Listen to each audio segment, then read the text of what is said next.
you are failing your fundraise before you even start because you're not spending time building your network and understanding the importance of it. So that's what we're going to do today. We're going to go through that lesson of, how do you actually build your network for investors, what it looks like, what does it entail, and how do we do this in the right way to give yourself the highest chance of success, right? That end goal of 150 plus meetings, multiple term sheets, speaking to all the investors, FOMO, momentum, like what does that look like, and why is a network so important in that? So what we're going to do is we're going to cut these into two different sections. The first one is going to be just the 3 reasons why that's true and what I've seen from 100 plus funding rounds, the importance of it. And then the second section, what we're going to do is I'm actually going to show you more inclined of like how you actually build out that network, right, and what it looks like and the steps you need to take to give yourself the highest chance of success of fundraising from that network side. Okay, so the first thing I want to say is, as a first-time founder, as a second-time founder, it's not easy, right? And you don't know the things you don't know, and you don't know how important it is, right? So, for example, my first company, I didn't meet a single investor, right? No investor said yes to me. Didn't have a single meeting, right? So my fundraise failed before I even started, right? My second one, I met about 5 to 10, I believe it was, something around there. I think it was like 7 or 8. I can't remember the exact number. So I met some investors, but it was never enough, right? Everyone said no, had to shut down that company too. It was only my third company where we actually met, I think it was like 100, 150 per round, where we actually were able to get the volume, start to iterate and work on what we're trying to do to give ourselves the highest chance of success. And that's where we were able to raise $16 million over multiple rounds. And it's the exact same when I was on the other side as a VC, right, as a tier 1 VC. The best companies that came to us were speaking to multiple people that had multiple choices and chances to iterate and work on what they were doing. And what they were really trying to do was just find the right investor for them. But the way in which they did that was always through building their network. Okay, so first thing we're going to do is we're just going to quickly go through the 3 main reasons why you need to be thinking more about your network, and you need to be thinking more long-term about your network, and you can't just do cold emailing and think you're going to be successful, right? There's probably 1% of founders that, fundraised off cold emailing, and they'll be like, oh, cold emailing is great. It doesn't work. I'll be frank with you. There's you can try and pretend that you're going to be one of those 1%, but you're just not, right? So you need to be thinking about how do you build your network in the right way, and we're going to go through 3 different reasons. So the first one is you just aren't meeting enough investors.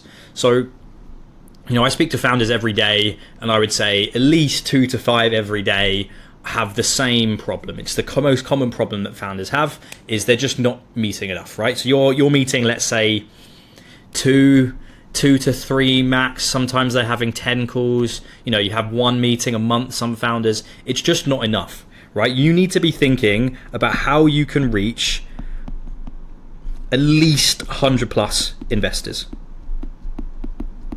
right? And you've got to realize that when and the stats kind of back this up, it's 50 investors per term sheet. Okay, that's the most basic thing, right? So when you're looking at this and you want to get multiple term sheets, you want to make competition, etc., you need to be thinking of 100 plus investors as a minimum, right? That's like the minimum you need to do. So we'll go through later on about how you actually do that in the right way, right?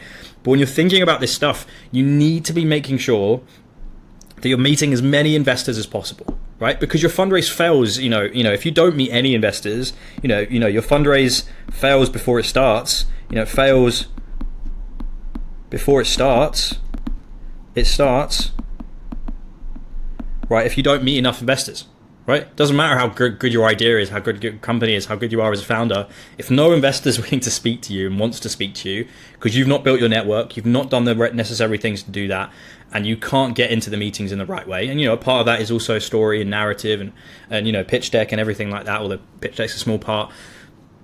If you're not getting enough investors in place, you're not building it out. And there's a couple reasons for what you can do for that, right? So the first one, right, it allows you to iterate. It's a massive one, right? From a narrative point of view, if you don't have enough exercises and practice in place, you're not going to be able to iterate in the right way. And there's another lesson. You can just DM me and ask for it if you want. All around, how do you actually do that? How do you practice? all of these kind of things, and being systemized and iterating in the right way, not just taking investors' ideas off them, but like actually iterating in the right way. If you don't have these 10, 15 plus practice calls, and you're not meeting enough investors where you can't do these in the right way, you're not going to get the practice in to actually build a narrative that is investable. You're just not going to have the time. You're not going to have the exercises. You're not going to have the ability to practice in that way, right? The second one is you've got to realize that fundraising is a volumes game more than anything else, right? More than anything else, it's just about meeting enough people, and once you meet enough people, there's probably going to be one or two people that love what you're doing, and then that can catalyze it. Right? And on that third one, exactly like that, right? Because of that catalyzation, right, there is herd mentality. You can't get away from herd mentality. And we'll go through that in number 2 as well, of what that is, right? But what you're trying to do within a fundraise, right, is you're trying to get to at least 1 or 2 people to say yes to you, and then use that as leverage to get to more and more investors, right? That's usually how the kind of generic VC slash, not really angel, when you're doing safe notes, but definitely on the kind of institutional round, you're trying to find, and it is, to be fair, it's in angels as well. They'll ask you, who's investing, and you say these people, and they're like, wow, okay, this is amazing. Sorry, I just put my aircon on, so it's a bit hot, so sorry if I'm sweating. So these are the 3 reasons why, and if you're not meeting at least 100 plus investors and getting 50 investors per term sheet, you're not going to give yourself the highest chance of success, and you're going to fail before it starts, right? And we don't want that, right? So that's the first one, very, very important, right? Now, the second one is you just aren't getting enough warm intros, right? Again, when I speak to founders, I speak to multiple every day, the biggest thing they're saying to me is they're not meeting enough investors. And even if they are sending, and what they're usually doing is they're sending out thousands of cold emails, expecting anything. Now, the big problem with this, right, is, I speak about this a lot, but, fundraising at the end of it is perception, right? Perception is the core of a fundraise, right? And it's the perception of belief, right? And cold emails don't give you any perception, right? And there's a multitude of reasons why, right? So cold emails,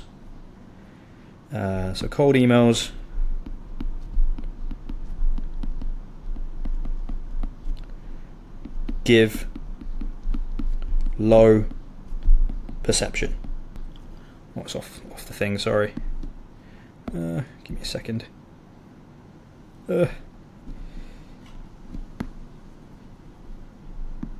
Sorry. It's this new setting which I can't get off. If I take my thing off, it takes it away. It's so annoying. Right. Anyway, so yeah, look, it's cold emails. They give really low perception, right? And what we're trying to get away from that is, and there's a reason why, right, is multiple reasons. So like cold emails, right? So cold emails, like why, right? Right, so the first one is the investor just doesn't believe that you have a network, right? So no network, right? So if you don't have a network to get into the investor, what about in sales? What do you like in there, right? What do you actually like? Are you going to be able to do this? Are you actually going to be able to scale this company? Are you going to be able to hire people? If you don't have a network to get into an investor when they're fairly easy to get into a network with, what does that say about your whole business, right? What does that say about you as a founder? All of these are the things going through the head when they see a cold email, right? The second one is no trust or no perception, right? They don't have anyone to trust you, right? You're just some random person that's come on their email and they don't really know it, right? The third one is you've got to realize that everyone's cold emailing, right? Even the really, really crap founders, right? The founders, you're like, how the hell are they starting a business? And even the ones that are not actually proper founders, right? They're all cold emailing investors. So it's just a negative connotation always, right? So it's always negative. As soon as they see your cold email, it's completely negative, right? So you need to focus on getting warm introductions. Warm is everything. Everything. Right? Because that's what investors are looking for, right? They're looking for people that they trust to say to themselves, you've got to meet James, you've got to meet Steve, you've got to meet Sarah. Best founder I've ever met in the last 6 months is this person, you've got to be, right? And that's what they're looking for, right? And as much as, I forgot to say as well, right? Cold So cold, when you're going cold and you're not getting warm introductions, you're, battling against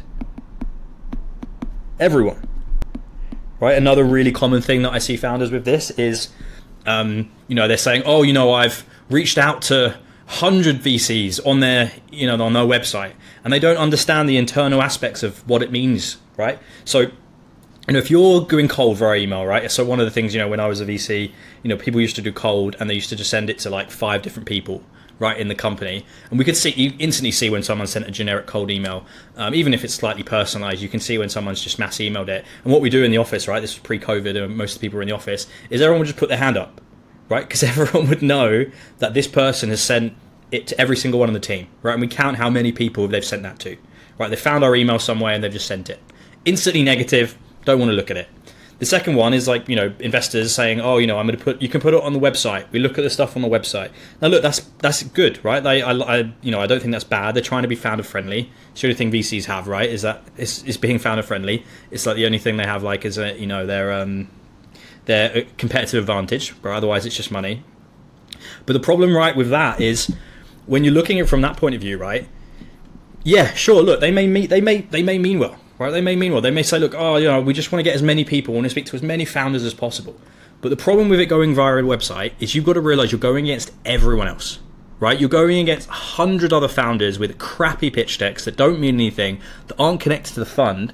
So when an investor's coming to you and saying, hey, when you're going to an investor with your company, they've got 100 other pitch decks to look at that day, right? And 99% of them suck. Not even like part of the remit of the company, but then also just the worst pitch decks in the world. Makes zero sense, horrendous kind of everything. So even if you are the best, even if you're the next Elon Musk, even if you're building the next Apple, and you have a beautiful pitch deck, they're instantly thinking negatively of you. And we're trying to get away from that, okay? So it's really, really important that you're building out warm introductions in the right way, right?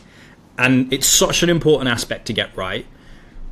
And because it is this perception, right? This is the biggest one here, right? Perception is the key to a fundraise. And your goal is to make that perception high. And if you can make that perception high, that's what's going to make an investor want to invest. That's what's going to make an investor carry on speaking to you. It's because your perception is super high and they believe in what you're doing and you have trusted signals of other people saying, hey, this is great, okay? Now, what's the third one? You aren't launching properly. This is something which people call, FOMO and that kind of stuff. Again, if you want to DM me, I've got a whole other lesson around what does a proper launch look like, and kind of go through all those. But if you're going down cold, right, or you're doing, you're not actually doing warm introductions, you're not really building your network, and you don't understand and mapped out your network and understand who's connecting you to who, you've warmed up all those people, you've built signals and awareness of people saying, wow, okay, this founder's the best I've seen in the last month or 2 months or 6 months or 12 months, and they're willing to introduce you and they're willing to do everything for you because you've given them value add back. If you're not launching properly, the problem is that, and I speak to founders all the time, I've been raising for 6 months.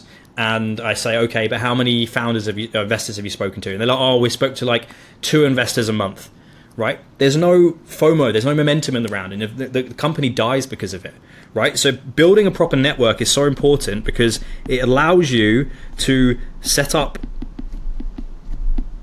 launch properly, right? And then from that point of view, right, you can have, like a 2 to 3 week at launch. And once you do that,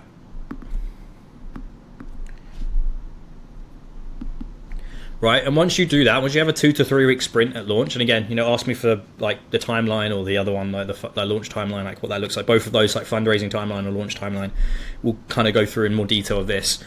But by doing that, you actually can build FOMO momentum instantly, right? Because all the investors are competing against each other. They know they're all on the same time. You can build cohort analysis. You can do all of the things in the right way to make sure you're doing it. Secondly, on this one as well, right, if you build out a proper network and you're structured in how you build out your network and you know exactly how to do all this stuff, the second one, which is just as important, is it allows you to actually set up how you do this in the right way, right? So this is 2 to 3 months. God, I can't do H for some reason today. Prep, right? It gives you 2 to 3 months of prep, right? And knowing exactly how to do this, know the exact steps. You have all the connections in the right way. You know who needs to do what needs to do what, and all of those kind of things. But again, the only way in which you can do that is by building a proper network, being systemized of how you do it, and doing the necessary steps to get to as many warm connections as possible. Right? So look, those are the three reasons for why you need to build your network, and why it's so important, and why going down cold is not going to work, and why speaking to 10 investors is not going to allow you to raise $1 million or more, right? Or even less if you're doing, a pre-seed round. You need to be thinking higher volumes, more warm connections, and being systemized so you can launch properly and build that FOMO momentum. Okay, so what we're going to do quickly is we're going to just go through, what does it actually look like, right? Like, how do you build your network in the right way, and what are the things you need to be doing in the right way? So the first thing I want to show you is Notion. So give me a second. Right, so this is Notion. This is, the OS system. You'll get instant access to this if you do join the program, and all the one-to-ones, and this is basically where we have everything from communication templates, investor Q&As, how to build your narrative in the right way of workbook.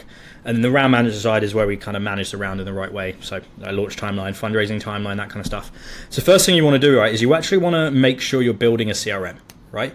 And I'm not just talking about a Google Sheets. You can do a Google Sheets. I've had founders raise millions of dollars doing that. I've had founders raise millions of dollars using my CRM. There's other ones like Founders Suite, and a load of other different, like Folk. There's a load of different other CRMs you can use. But it's not necessarily about the CRM that you're using that matters. It's more around what you're tracking, why you're tracking it in certain reasons why, and then building on from that, right? So if I go back to Notion, for example, right, so this is the fundraising CRM here. There's a few things you want to be doing, right? The first thing you want to be doing is you want to actually start building your connectors, right? And what I mean by that is, give me 1 second, right? And what I mean by that is when you're building your connectors, you need to be thinking of 3 different things, right? So the first one is you want to be going through emails, right? So, go through the last year or 2 years of emails of people that you've spoken to, really kind of understand, okay, who are the people that I think can help me or that I've had a really good conversation, and then add them to your connector lists, right? The second one is you want to start to look at LinkedIn, right? So LinkedIn, oh God, I can't spell again.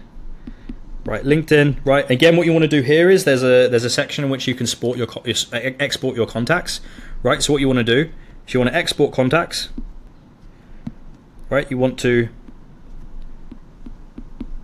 export contacts, right? Then you want to go through them, right? And look, I have like 3,000, 4,000 connections, right? And maybe you're going to have the same amount. You want to then go, spend basically 3 to 5 seconds per contact, and be really ruthless, right? Anyone that within 3 seconds of you looking at their name, don't remember their name, don't use them. They're not worth it, right? But what you're trying to find is, again, okay, who are the people that I can connect with? Who are amazing in my industry, and that's another thing, right? You're looking for, give me a second. Right, so you want to export here. Right, what you want to be doing for right here is you want to be looking at like experts, right, in your field. Right, you want to be looking for colleagues,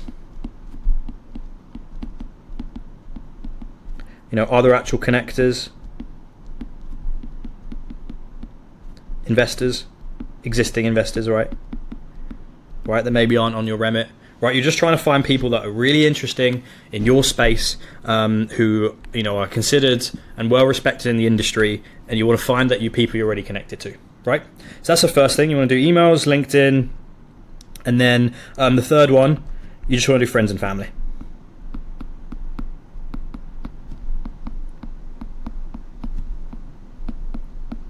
Okay, so what you're going to do is you want to start to actually, build out these lists of people, right? You want to build out these connect lists, right? You should be aiming for, anywhere from 30 to 50. And what's going to happen is you're going to be like, okay, this is, a lot of people, and that's fine. And a lot of these people are not going to connect you to the right people. That's fine, right? But we need to actually do this exercise so that you're organized and systemized of, okay, who is actually going to help me, who's willing to help, and then focus on how I can then leverage it more. And then the fourth one here is, which is very, very important, is portfolio founders. But I'll go through that in a second. Portfolio founders. Right, but look, we're going to have, let's say again, like 30 to 50 connections, right? So 30 to 50 connectors, right? And that's great, right? 30 to 50 connectors, great. We've done the tedious and boring part. Now what we need to be doing is we actually just need to jump in calls, right? Jump in calls with every single one of them, right? The ones that you actually think are going to, be helpful to, I would obviously focus on them. And then what we want to do is, once we're in these calls, we want to do three things, right? The main thing, and the kind of crux of it, is give value straight away, right? So, hey James, I haven't spoken to you in ages. This is what I've been up to recently. Why don't we jump on a call, right? And then what you're gonna do, you want to give value straight away. How do you do that? Like, what does that look like, right? So the first one, and this is what I want you to do this in the meetings, right? So don't think about doing this towards the end. If this pops up in your head, and like have this on like a post-it note, right, on your screen or something, of what you can do, right? The first one is who you can connect them to, right? So who you can connect, very important, right? The second one is what info can you give, right? So it's like expertise on your end, right? So maybe they're like, maybe it's you talking to another founder, right? And they're talking about this stuff, and they're like, I'm having a really hard time with, I don't know, doing ESOPs or, like employee share option schemes. Like, I'm really not working through it, and it's kind of getting confusing. You're like, you know what? I know that you can connect to this person, and this person's really going to help you. This is what I did here. On your thing, this is exactly what happened with me. You should have done, you should have maybe done it pre-investment and then done the ESOPs in this way, with this clause, and this would have really helped. And then when you're speaking to your employees, when you're doing bonuses and etc., this is how you say it. Oh, amazing. Wow. This is exactly the thing I was looking for, and this person's helped me directly in the meeting, right? Straight away, they've done exactly what I said. You should connect to James. Here is exactly what he is, etc., right? Number 3 is some type of resource, right? So, so maybe it's you should look at this article, or hey, look, this is like this medical thing is exactly this, or hey, you know what? I found this really cool thing that you're exactly asking for, right? So give value straight away, and then from that, in the end, so end of the call, so at the end, you want to ask one question, okay? One question. Who do you think I should... sorry.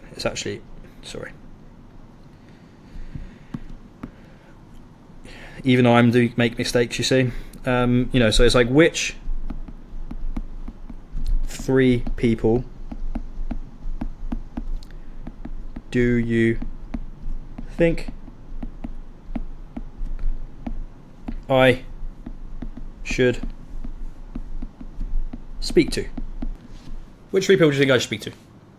Right, and what happens, right? And maybe some of you are watching this right now, and you're like, I don't have a network. I'm doing cold emailing, and it's not working because I don't have a network, and that's fine, right? That's why you need to be thinking long term, right? Whether it's this round and getting this round done, and thinking about the one in a year's time, or even future companies, right? If you have to fail this company because you didn't build this out, that happened to me twice. Thinking more long term of how you do this in the right way.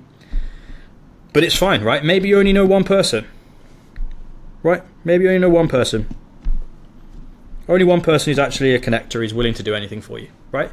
But let's say you smash that out, right? You do so well in that meeting, give as much value add to that person, and she's like, you know what? I will introduce you to people, right? So she introduces you to 3 people. Right, so now you've got 3 people, right? And you do everything exactly the same, right? So one person doesn't really help you, right? The other person gives you, like one person, and the other person gives you 3 again, right? What happens here? Well, then you have another 2 people, right? This person gives you another person, right? And then this person gives you 3.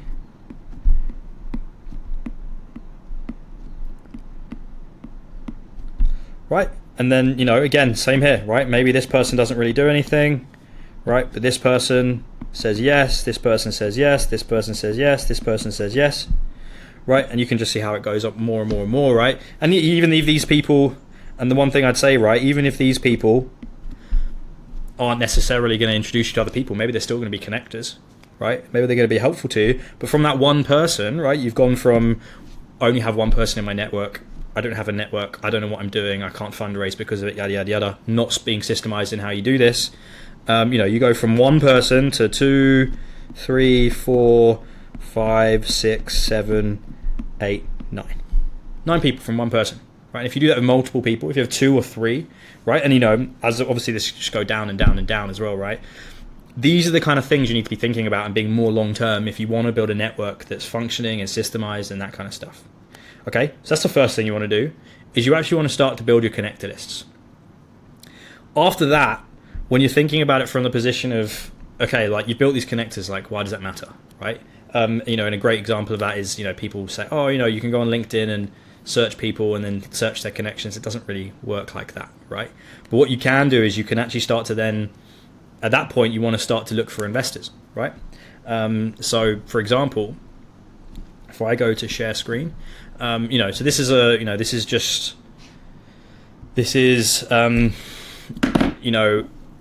LinkedIn, right? So if we're going on LinkedIn, right? So the first thing you can do is you can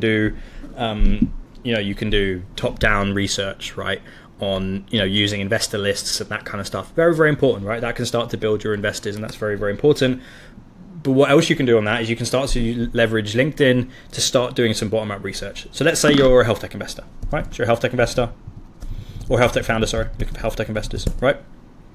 You do health tech investor, right? So you want to go to people, and then what you can do here is you can either start to look at the filters, right? Or what you can do, if you're doing caps everything, right? So if you do health tech or you do or, right? Let's do right? Health tech and investor.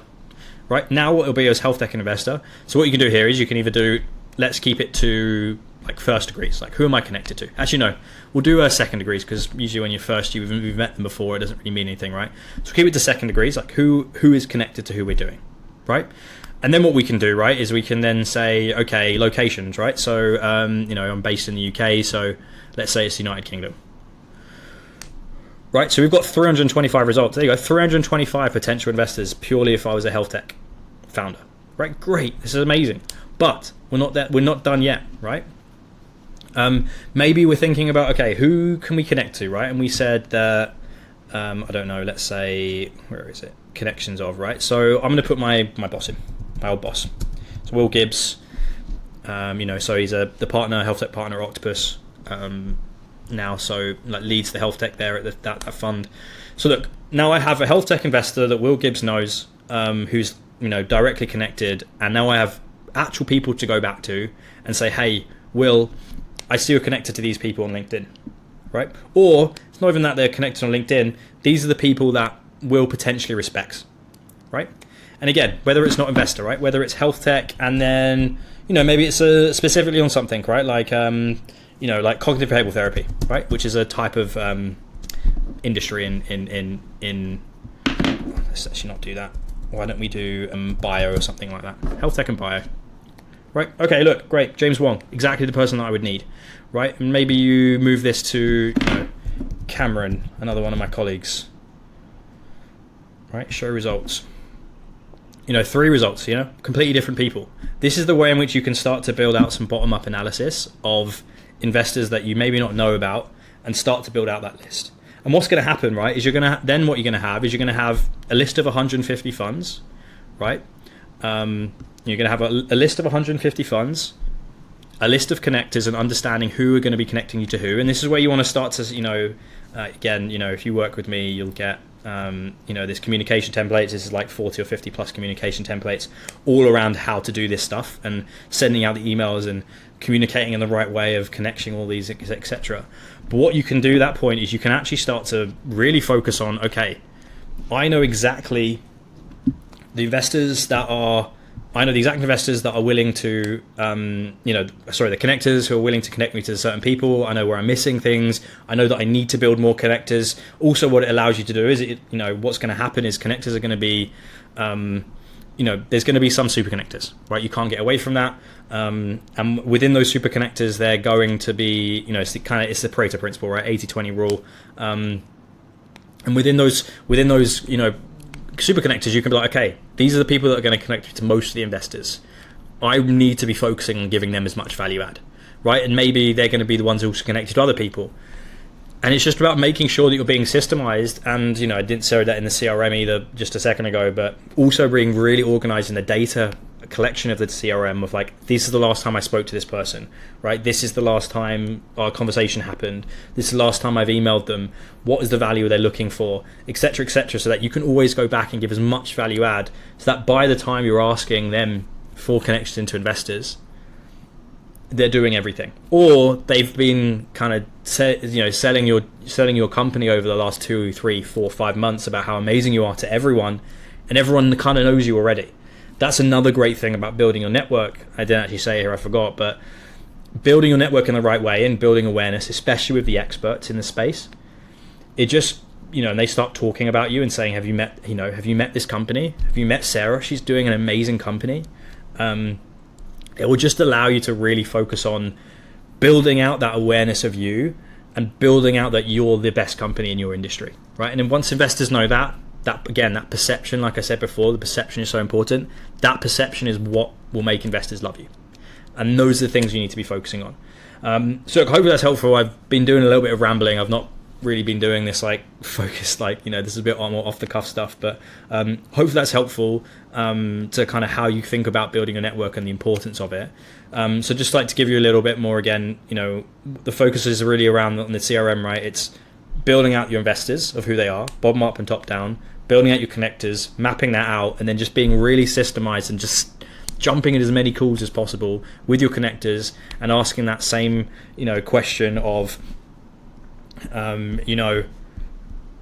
which 3 people do you think I should speak to, right? And if you do this more and more and you start to build it out and you just be a great hang, this is the things that are really going to move the needle for you, right? And you get away from just doing cold emails and thinking you're going to be successful, because you're not going to be successful doing that. This is the only way you can really be successful. And look, this takes a long time. I'm not going to pretend it doesn't. And you need to be thinking about this in, 6 months from now when you're raising. You need to be thinking about doing this now, right? Preferably even longer. And if you're not at this position, you've got to realize that, in your fundraising in a month's time, you've got to realize that you failed. You failed as a founder in fundraising, right? And cold email is not going to be the way to do it. The way in which you do it is you need to start doing this right now. Try and get as much as possible done. Try and get as many connections as possible, and being a little bit more direct with what you're doing. Just asking for, instead of saying, who should I speak to, say who the investors I could speak to, etc., etc.